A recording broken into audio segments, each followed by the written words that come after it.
Eto na sila, ang nag-iisang masugid na tagahanga ni Nicole Yala. Chris Chuper!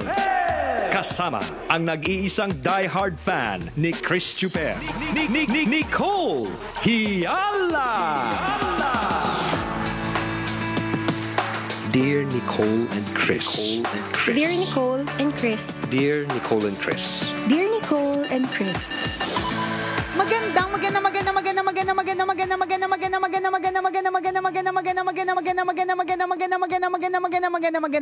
morning, Luzon, Visayas at Mindanao Metro and Mega Manila. It's a Feel Good Friday. Para po sa lahat ng mga tambalanista natin na nakatutok ngayon, gusto lang po naming sabihin na lilipat na po kami ng Canada.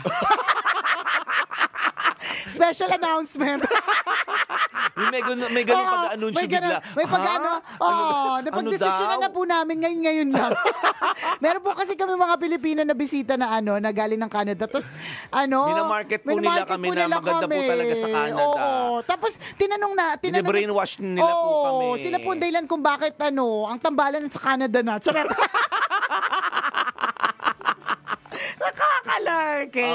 Sino-sino ba mga bisita natin na talagang kanina nung pagdating po nila, nahook na agad kami sa kwento nila eh. May mga taga-Canada naman na pumunta dito pero hindi namin masyadong pinansin. Hindi, ganito kasi yan. Ito kasing bisita natin, si Glenda Rogador at ayan tuloy. Ang dami na napag-usapan. Bert. Glenda and Bert. Bert Rogador, di ba? So pumunta sila dito. Nung pagdating kasi nila, yung halatang-halata po kasi talaga na yung dala nila mabigat.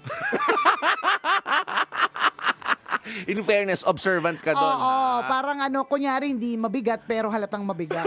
Alam mo kung paano ko nalaman, doble yung paper bag. Pagka doble yung paper bag, partner, mabigat yan. Di ba pagka bumibili tayo kunyari sa 7-Eleven, doon na tayo, partner. Tapos may mga nilagay tayong Coke, mineral water, hindi ba't dinodoble yung paper bag? Totoo. So mabigat. So, baka naman kasi hindi. Basang isda yan. At least galing Canada, bakit? May salmon dyan, may salmon. Ganito ha. Ganon. Sige, tayo? Mag-unbox tayo ng mga pasalubong nila. Tingnan natin yung halaga ng bawat isa. Hindi ba? Nakaka-pressure sa nagdala. Hindi, ito na nga. So yung sabi ni partner, bakit daw yung ibang taga-Canada na pumunta dito, hindi masyadong pinag-usapan. Hindi masyadong pinag-usapan. Ganyan. Kasi po yung dala po nila, lang. Ano ba yung dala ng isa? Ano ba yung dala ng isa? Plastic labo. Diba? Hindi yung isa nagdala dito, yema. Sama ng loob, diba? Galing Canada. Hindi, pero welcome to the Philippines. Yes. And thank you for visiting Bert and Glenda Rogador. Hindi, napag-usapan lang namin yung mga ganito. Kasi sometimes, kapag nakaka-encounter ka ng mga Pilipino na tumitira na sa ibang bansa, syempre tatanungin mo, bakit sila lumipat? Yes. Ano yung meron doon na wala dito? Ganon. Tapos sa ilang minutes po namin pag-uusap, sa 21 minutes po namin pag-uusap, ang dami pong meron doon na wala dito. Na-realize mo ba? Oo, may ganyan talaga. Ganda, di ba? Oo, gabi. Bilib ako sa lahat ng sinabi mo.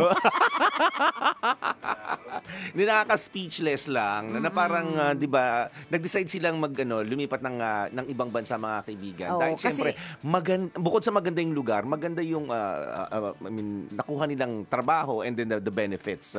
Yun naman yun eh. Yung isa talaga sa mga nakakabilib talaga sa ibang bansa, not necessarily Canada, meron din akong kakalala sa ibang bansa, Norway. Parang ang eksena talaga nila, partner, sa yung maternity leave. Yung mga benefits. Grabe yung maternity leave na 1 year or 1.5 years. Kumusta yun? Naglalakad na yung anak mo, nakalib ka pa, di ba?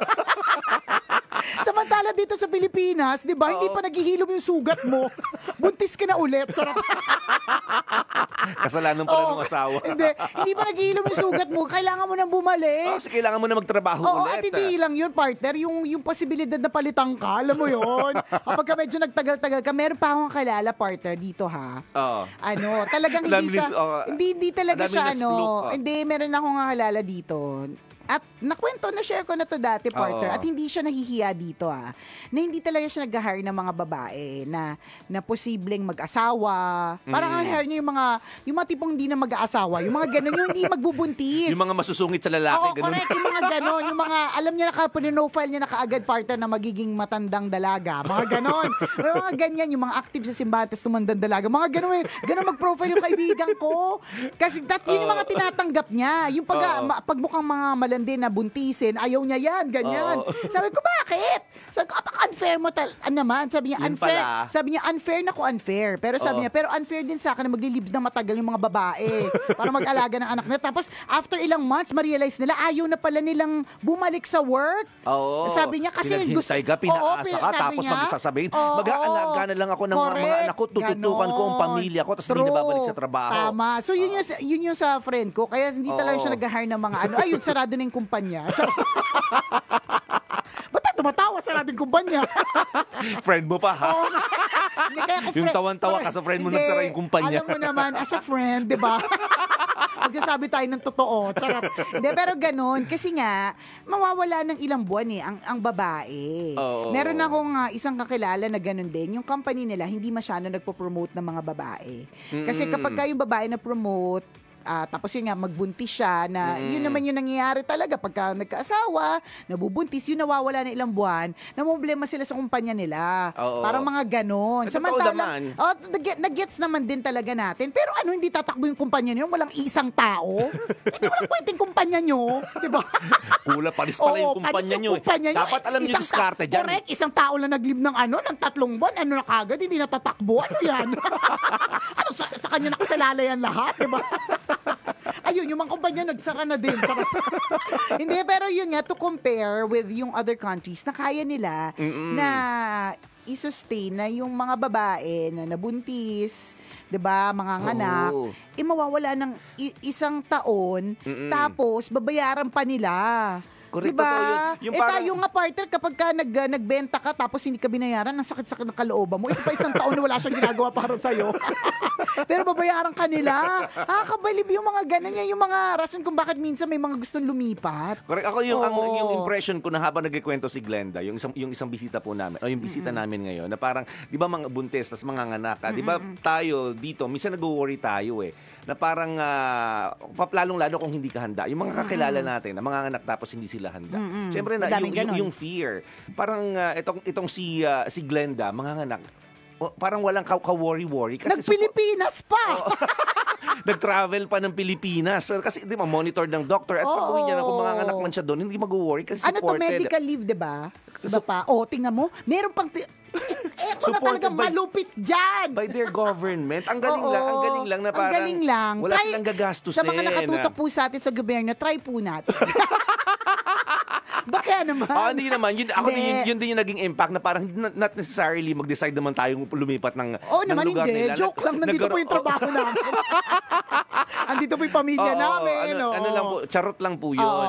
Ang sinasabi namin, nagkaroon kami ng impression, naging hopeful din tayo na kung ginagawa ng ibang bansa, bakit hindi pwedeng gawin ng Pilipinas? Hindi nag-start naman na tayo. Or kasi maaaring hindi lang natin alam. Oo. Hindi nag-start naman na tayo yung tungkol sa maternity leave. Ako hindi ko lang inabutan kasi nanganak na ako kay President. Tsaka di ka na manganganak. Ayoko na. Kakaloob. Huwag na talaga, partner. Kasi nagpakapon ka na, di ba? Oo. Kahapon. Masakit pa nga Ang sakit pa magpakapon. Ganon. So, hindi mo naabutan? Hindi ko naabutan yung mas mahaba. Ilang days na nga? Parang, hindi ko na, kasi nga mas malog ko, hindi ko naabutan. Parang, nanganak ako ng November, parang na-implement siya ng January. Parang mga ganon. Yung mga kasabay ko dito na buntis, parang naabutan pa nila Kasi nahuli lang sila ng ilang buwan. Parang ganon. So, may mga ganyan naman tayo. Tsaka depende din naman kasi talaga sa bansa. Sabi ko nga sa'yo, partner, diba? Recently, galing ako ng Japan. At masasabi ko din, partner, na hindi naman din lumalayo yung Pilipinas. Oo naman. Di ba lagi nga natin pinagmamalaki? Halimbawa, BGC, ilang beses natin binibida yan. Pag pumunta ka dyan, parang wala ka sa Pilipinas, ang ganda. Meron pang bago ngayon. Yung Parkal, partner, dito yan sa may, dito yan sa may, hindi ko kasi sure kung Pasay siyang Paranaque. Itong-dito na ako. Yung Parkal. Yung pala Parkal. yun, Para siyang bagong BGC. Malapit siya? sa may pagtawid ng Okada. Oo, yan. Basta yung Parkal. Nandyan. Kasi dyan na yung bagong Skinny Bay Aesthetic Partner. Ang ganda nga dyan. Ang ganda ng Parkal. Naidlip lang ako dyan paglabas namin ng parking. Nasaan tayo? Oo, sabi diba? nasa Japan tayo, kuya. Ikaw naman paniwala. Picture. Japan, diba? Oo, Parkal nga. Oo, yung Parkal. Ang ganda ng Parkal. Sobra. So, yung Pilipinas, hindi na naman siya nahuhuli. Oo naman. Pati sa food. Sabi nga ng bisita natin si Bert at Glenda, no, diverse na din yung food dito. Oo. Nung kumain ako ng ramen doon, hindi yung parang, ramen pang Japan. Sabi ko, hindi yung ganun. Yung taste buds ko, parang, natikman ko na to sa Pilipinas. Meron na din dito. Oo, parang parehas na ng lasa. Tsaka yung takoyaki, feeling ko leveled up yung takoyaki natin kumpara sa kanila kahit sila talaga yung original. Kasi yung mga natikman ko na original na takoyaki doon, original lang, ibig sabihin octopus lang. Na dito kasi meron ng ham and cheese, mushroom and corn, di ba? Mushroom and corn. May breading na gano'n. Oo, may egg pie, takoyaki. Diba? Ang daming flavors. Doon kasi, sobrang ang pinipili ko kasi partner, yung mahaba yung pila. Kasi sigurado, yan na yung mga vlinag, yan na yung siguradong ano. So pagpila ko doon, tapos pagkain ko, regular na takoyaki for me. Totoo. Samantalang dito, ang dami na nga, iba't iba ng klase, nag-leveled up. So Hindi yung talaga Pilipinas, nagpapahuli. hindi naman nagpapahuli. Correct. Ako, excited ako doon na parang ang galing nga. Excited. Excited tayo para sa mga anak natin, kung paano yung pag-improve. Malay mo natin, di ba, yung susunod na generation, may experience din nila yung 1-year maternity leave na may bayad. Di ba? Hindi natin masasabi. Kaya nga hindi mo daw dapat sabing third world si Philippines. Oo naman. Developing country. Correct. Nakaka-excite yung development. Tiger economy. Zebra kung ano man, di ba?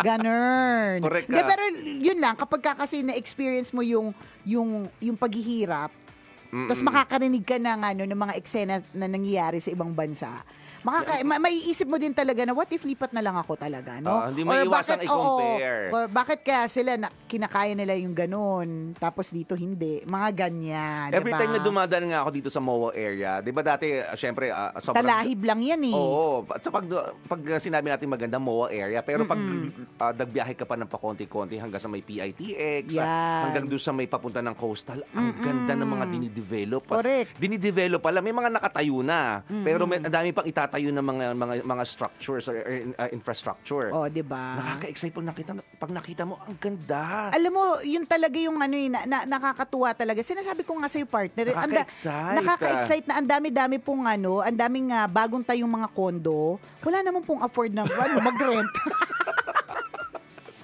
Madaming wala nakatira. Hindi ko kasi ako partner, ang dami nagtatay.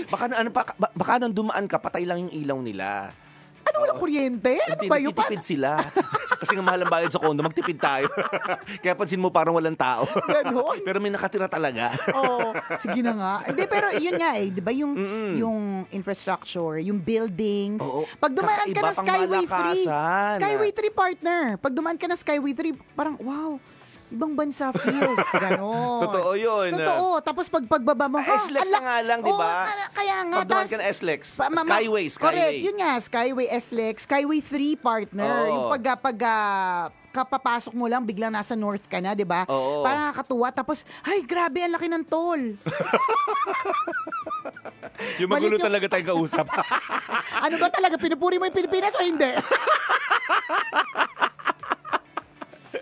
Hindi, ako I would say na while sobrang ganda talaga sa ibang correct. Sobrang ganda ng mga ibang bansa, especially Canada. Yan yung nung nabaliw-baliw nga ako ng pandemic partner, diba? Yan yung mga inisip ko talagang lugar na puntahan, lipatan if ever. Australia or Canada, yung dalawang yan. Yung Australia nga lang partner, parang may age limit. Sa Canada ba may age limit? Ay, pasok sa banga.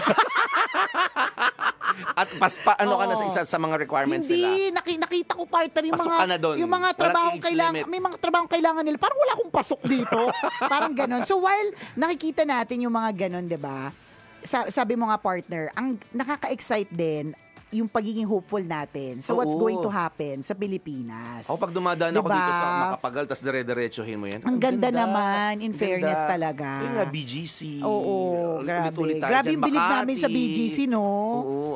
parang kasi naabutan natin yan eh. Gumigimik tayo dyan dati. Embassy pa yun, di ba? Correct. Wala siyang katabing building. Puro damuhan lang talaga Tama. yan. Ngayon, ewan ko kung nandun pa yung embassy. Ako na hindi gumigimik, walang reaction. Ako hindi na umiinom masyado. Oo, ang grabe yung mga building, pang malakasan. Di siya iba't iba ng uri. Merong bar na para sa mga mahihirap. May mga bar na pang yayamanin lang. Oo. Di ba? Mapapatingala ka talaga. No? Magpipicture ka lagi. Every time, kada lakad mo magpipicture ka sa sobrang ganda. Correct. So, hopeful natin mga kabisyo sa Pilipinas. Yes. So, po tayo. Wag po tayo mawawalan ng pag-asa. Okay, Totoo Docs? yan. Maraming salamat sa pagtutok this Feel Good Friday. Muli ako po si Nicole Yala. At ako naman si Chris Chuper. Enjoy the rest of your long weekend, mga kabisyo. This portion was brought to you by ACS Manufacturing. Diba?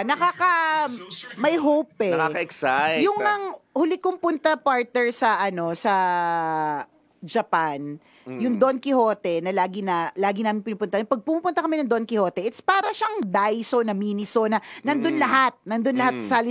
Sari-sari, iba't iba, bawat floor, iba't iba.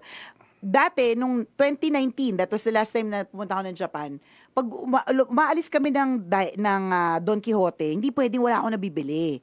Kasi parang feeling ko, Doon lang meron. Oo, tsaka mga kaiba. Or pagdating ko doon, first time ko lumabas ng Don Quixote partner na wala akong binili. Alam mo, pinilit ko lang. Kasi meron din sa amin sa Don Quixote sa Binondo. Diba?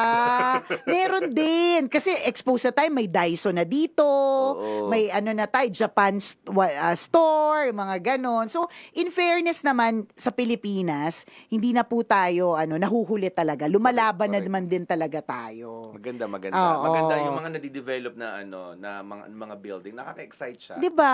Ang ganda ng elevator. Pag pumasok ka, mapapawaw ka sa mga bagong building. Totoo. Ang ganda ng ceiling. Saka grabe tayong ng design. Part yung mga natin, speaking of ceiling and design, grabe tayong mag-events. Isa pa Kung yun. kapag ang event ay gigawa ng Pinoy, stylist na Pinoy, talagang ang pangmalakasan, parang simpleng garahe, pwedeng ma-convert into a bonggacious events place. Totoo parang yun, ganun siya. May ganun yung Pilipino eh. Kasi doon sa Japan partner, nadaan kami sa parang birthday gift shop. Tapos nasa labas doon, may mga lobo, tapos nakalagay happy birthday. So, obviously, parang for delivery. Sabi ko, yan na yun. Yan na yun. Dito sa Pilipinas partner, pag nagsabi ka gumawa ka ng balloon arrangement, pangmalakasan yung balloon arrangement natin. Kasi dito mga tao, bibo yung mga tao dito eh. Kabugera kayo Kabugera, mga tao dito. correct. Umattend diba? ako recently ng wedding. Sabi ng mga bisita, ang ganda ng venue ni ni ganyan nung kinasal. Sabi namin, alam mo bang basketball court 'yon? Sabi namin, talaga gulat na gulat sila. Kasi paano naging basketball court? Ang Paano ganda yung gulat, partner? Talaga? Ganun? Ganyan, Basketball court yon. Sabi niya, paano nangyaring basketball court? Ang ganda ng flooring. Galing.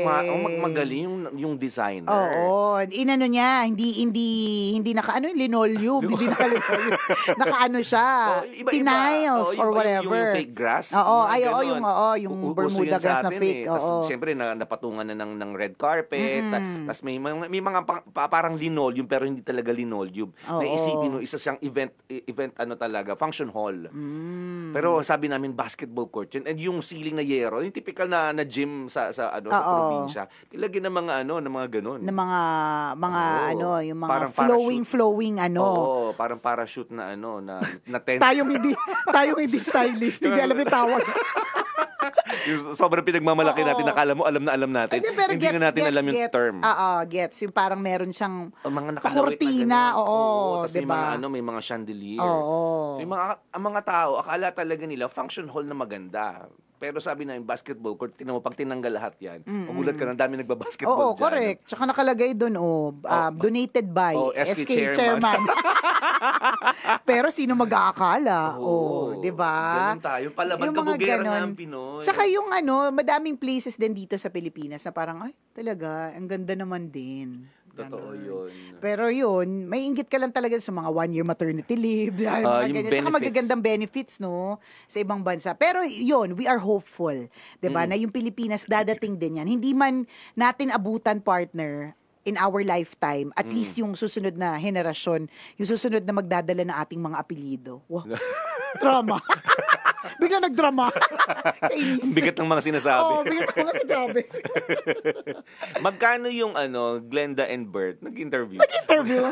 Magkano yung average salary ng empleyado? Different province sa Canada. Oo.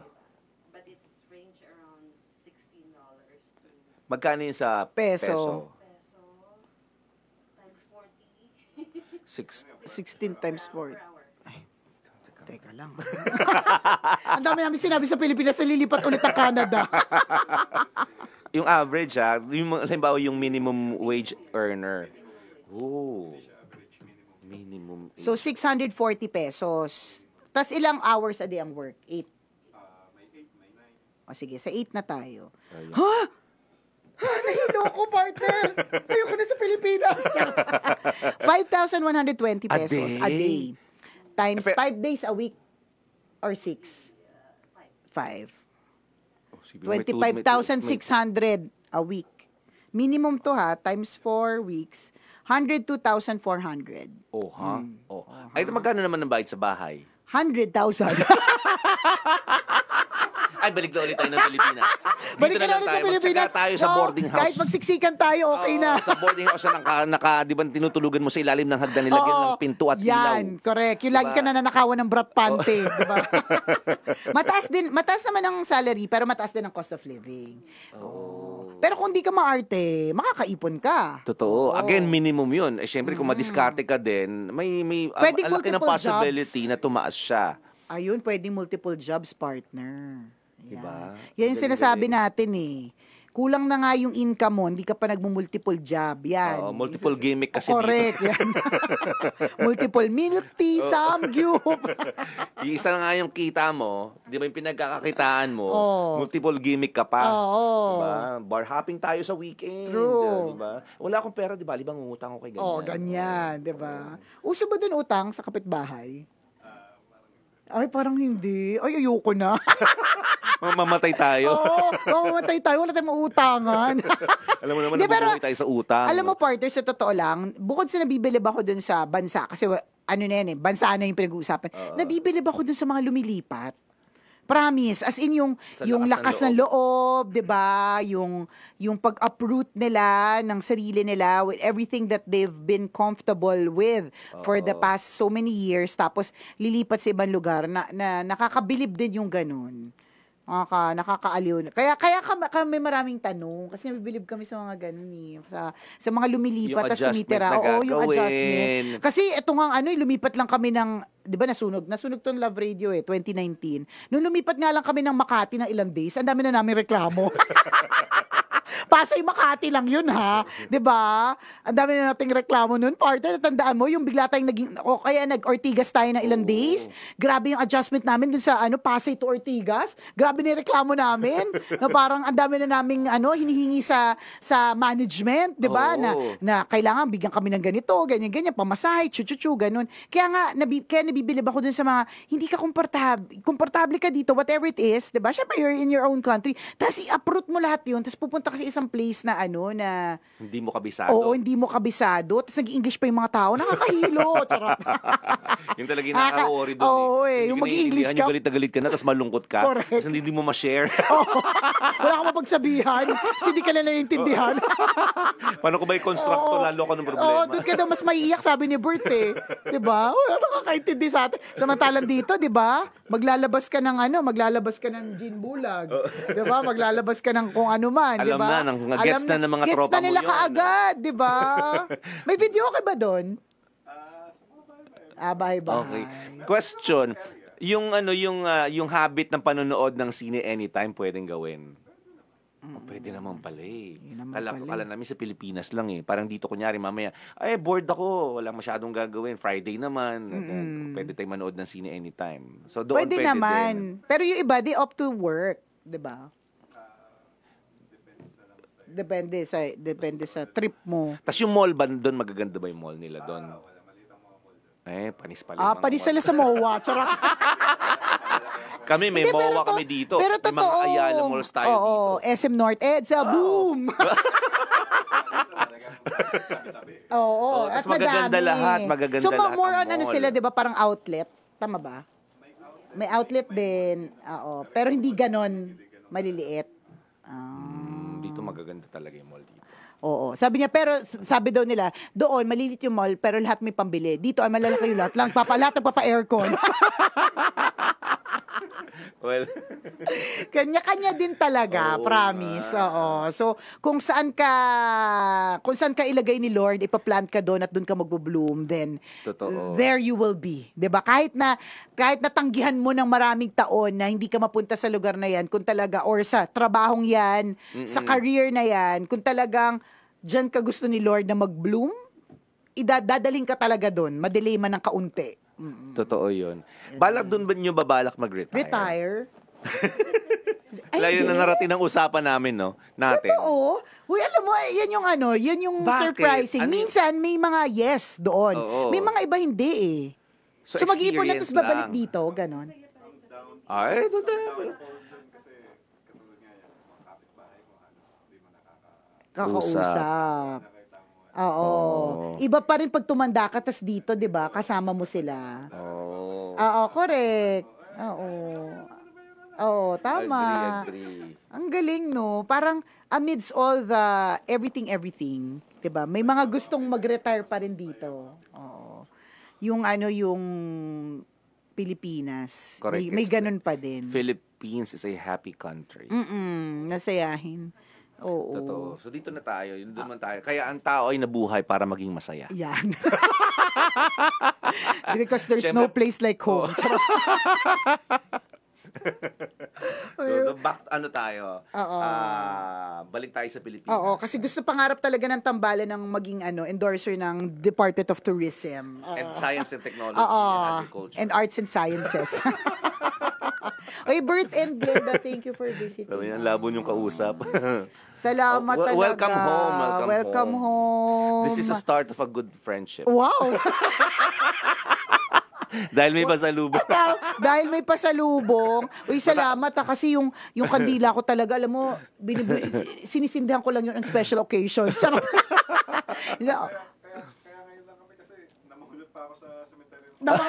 Pambihira. Tinunaw pa.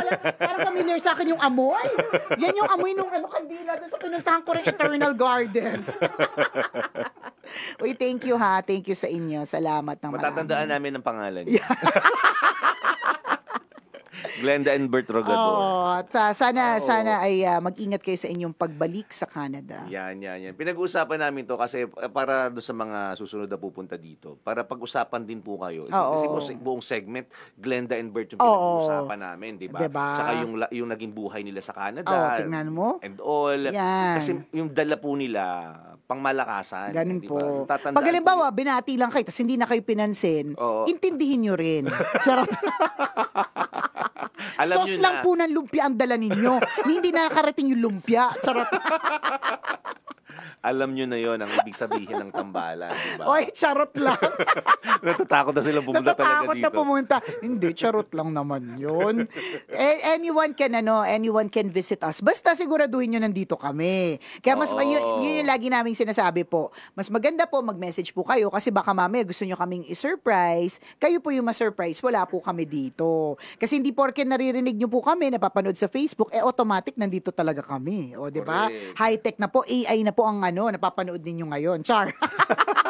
AI na pala, ganon. So, kailangan magsabi. Natandaan ko tuloy isang tambalanista, in-invite daw tayo. Saan? Galit na galit siya kasi hindi tayo nakarating, partner. Hindi ko nga nakita invitation, hindi ko nabasa. Galit na galit siya. In-invite niya daw tayo sa parang binyag na anak niya. Kung hindi ka naman nag-RSVP wala ka nag-confirm sa Correct. invitation. Tsaka hindi ko na seen. Di Ang wala. dami nagme-message eh. Ganon. So, ganon din po. Siguraduhin lang po na nandito kami. Yan. Para Make para sure na seen o kaya nag-reply. Diba? Correct. Para sure na pero of course, you can take the risk. Pwede naman kasi nandito naman kami talaga araw-araw. Yun naman, may mga days lang talaga na nagli-leave, ganun. Kaya lang minsan may mga malas-malas kung kailan mo gusto pumunta, yung paling nag-leave kami. Ganun. Hindi kaya naman na traffic ka, pagdating mo dito, wala na kami. Correct, yun din. Umuwi na kami. Umuwi na kami, tapos na yung tambalan. Oo. So, huwag ka Sayang pupunti naman. dito ng mga 5 p.m. Siyempre, pang-umaga kami. pwede Bakit nga. wala yung tambalan? Oo. Siyempre, ano na yun, si Rocky Terry na maabutan Correct, yun. ganun. Oo. Yun. So, mas maganda magsabi. Para sure. Di ba, ganun naman pagbibisita ka. Di ba? Di ba magsasabi ka Oo. kung kailan ka dadating para naman makapaglagay ng tissue. Di ba? Kasi, tsaka ng hand wash. Kasi naglalagay lang ng ganun pag may bisita. Tsaka, ano tawag doon? Doormat. Oo. Tsaka, kunyari, magpapahanda ng, tawag doon? Yung, Mapalinis mo yung electric fan. ayan, Kakahiya totoo, kasi. kakahiya. Tsaka, papailawan mo yung labas. So, Yan. magsabi ka, huwag kang nanggugulat. Di ba? Oy, salamat mga tambalanisa, lahat ng mga natutok sa atin sa Facebook Live. Thank you po at ingat po kayo at naway ma-enjoy niyo po yung rest of your weekend. Happy weekend. Bye-bye! Thank you, Bert and Glenda Rogador. Salamat Thank sa pasalubong. you. Ingat kayo pagbalik ng Canada. We love you. Ay, pagmamahal na agad. Iba talaga nadudulot ang rubber shoes.